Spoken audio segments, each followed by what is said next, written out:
Assalamualaikum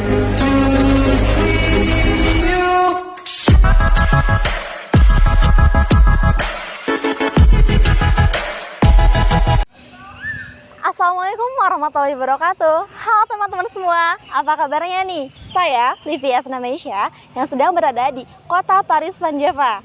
Siapa nih yang gak kenal kota Paris Van Java? Aku kasih clue deh. Kota yang identik quotes-nya itu bumi Pasundan lahir ketika Tuhan sedang tersenyum. Nah, teman-teman, menurutku kota Bandung itu adalah kota yang sangat estetik ketika hujan reda. Apalagi letak geografisnya yang mendukung juga, yaitu dengan keadaan suhunya yang sangat sejuk.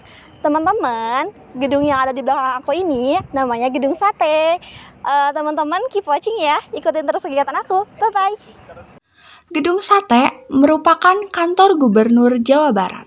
Gedung ini memiliki ciri khas berupa ornamen tusuk sate pada menara sentralnya, yang telah lama menjadi penanda atau markah tanah kota Bandung, yang tidak saja dikenal di masyarakat Jawa Barat, tetapi juga seluruh Indonesia. Bahkan model bangunan itu dijadikan pertanda bagi beberapa bangunan dan tanda-tanda kota di Jawa Barat.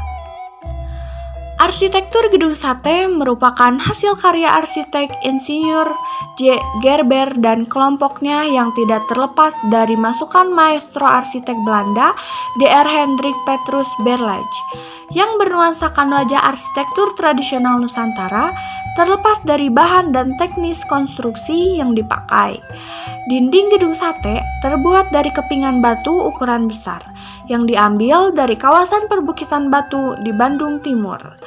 Gedung Sate berdiri di atas lahan seluas 27.990.859 meter persegi.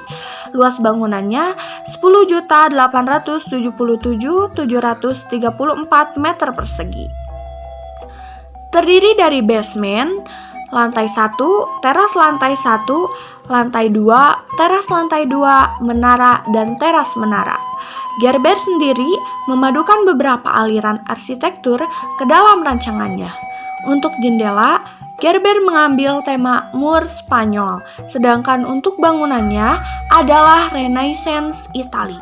Khusus untuk menara, Gerber memasukkan aliran Asia, yaitu gaya atap Pura Bali atau pagoda di Thailand. Di puncaknya terdapat tusuk sate dengan 6 buah ornamen sate yang melambangkan 6 juta gulden atau jumlah biaya yang digunakan untuk membangun gedung sate. Ornamen yang terbuat dari batu terletak di atas pintu utama gedung sate. Sering dikaitkan dengan Candi Borobudur karena bentuknya yang serupa.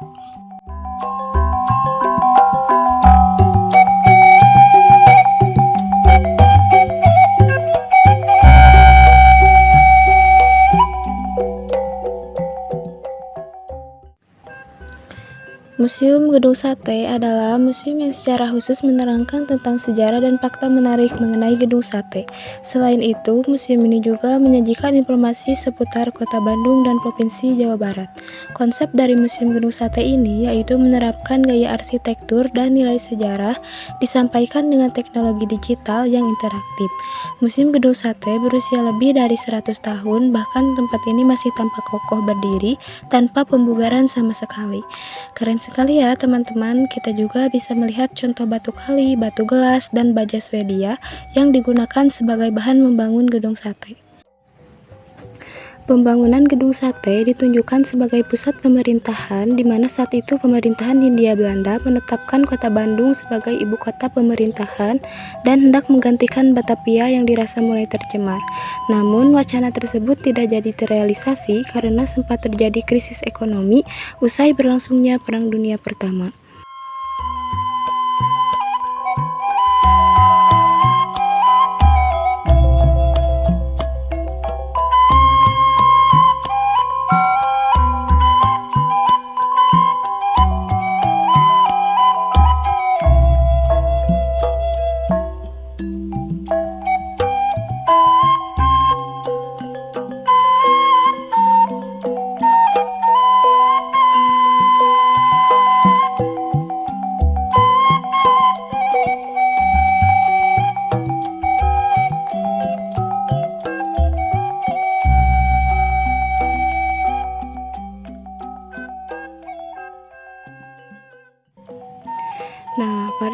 1930, Gedung Sate ini diresmikan sebagai kantor jawatan pekerjaan umum dan pengairan pemerintah Hindia Belanda. Sementara selama pendudukan Jepang, Gedung Sate menjadi pusat pemerintahan wilayah Jawa Barat dan kedudukan komando militer daerah.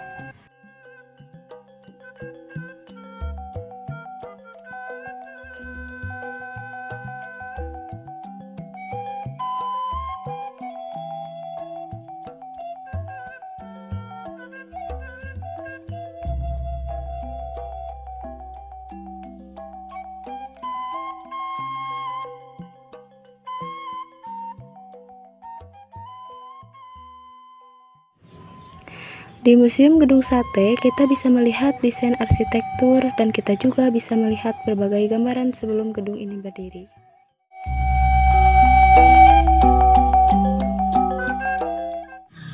Gedung Sate diketahui sudah mulai dibangun pada 1920. Artinya, pada tahun ini bangunan tersebut sudah memasuki usia yang ke-103 tahun. Proses pembangunan Gedung Sate memakan waktu selama 4 tahun dan selesai pada 1924. Nah, ternyata di Gedung Sate itu terdapat sirine tua. Sirine yang sepintas bentuknya mirip atap cerobong berwarna hijau. Sirine ini dahulu dibunyikan sebagai penanda perang. Suaranya menggelegar dan terdengar hingga seluruh penjuru kota. Kini, sirine hanya dibunyikan di waktu-waktu khusus saja, seperti pada upacara hari kemerdekaan, awal dimulainya ibadah puasa Ramadan, dan awal memasuki tahun baru. Gedung Sate ini menjadi saksi perjuangan 7 orang pemuda untuk mempertahankan gedung ini dari serangan tentara Gurkha pada tanggal 3 Desember 1945. Mereka semua gugur dan dikuburkan di sekitar gedung ini. Di sini juga ada pemutaran film sejarah, yaitu di ruang audio visual. Bangunan bersejarah ini yang dibangun sejak zaman kolonial Belanda menghabiskan biaya sekitar 6 juta gulden hingga kini masih berdiri kokoh. Nominal 6 juta gulden dilambangkan dengan 6 tusuk sate di atapnya. Padahal lingkaran yang menyerupai sate tersebut sebenarnya merupakan bunga lotus yang telah kuncup. Namun, masyarakat telah populer menyebut atap tersebut sebagai 6 buah tusuk sate. Satu abad menjadi saksi sejarah cerita tentang perjuangan bangsa Indonesia.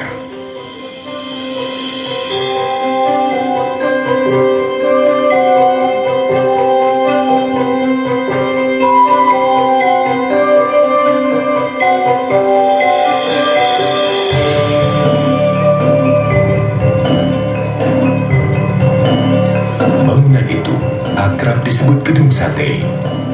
Pembangunannya merupakan bukti konkret tentang wacana pemindahan ibu kota Hindia Belanda dari Batavia ke Bandung. Pemindahan tersebut melahirkan konsep berdirinya Balai Agung. Sebuah landmark Jawa Barat yang kita jaga dan cintai, menjadi saksi sejarah perjuangan bangsa Indonesia agar menjadi bangsa gemah ripah repeh rapi.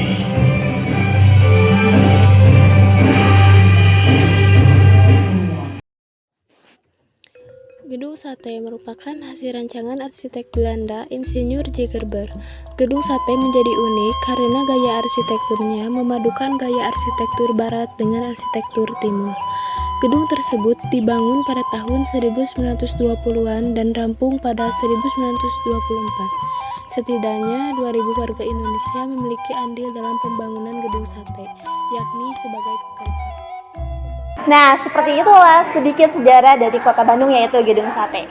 Nah, teman-teman, selain banyaknya sejarah di Kota Bandung, penduduknya juga sangat menjunjung kerama tamahan serta didukung oleh tata letak geografis yang sangat sejuk sehingga membuat orang-orang yang pergi ke Kota Bandung ingin menetap lebih lama di sana. Akhir kata, saya tutup dengan pantun, pergi tamasya ke Kota Bandung. Perginya bareng anak PRT, Kota Bandung harus didukung lewat promosikan Gedung Sate. Akhir kata, saya Livia Snasya, pamit undur diri. Wassalamualaikum warahmatullahi wabarakatuh.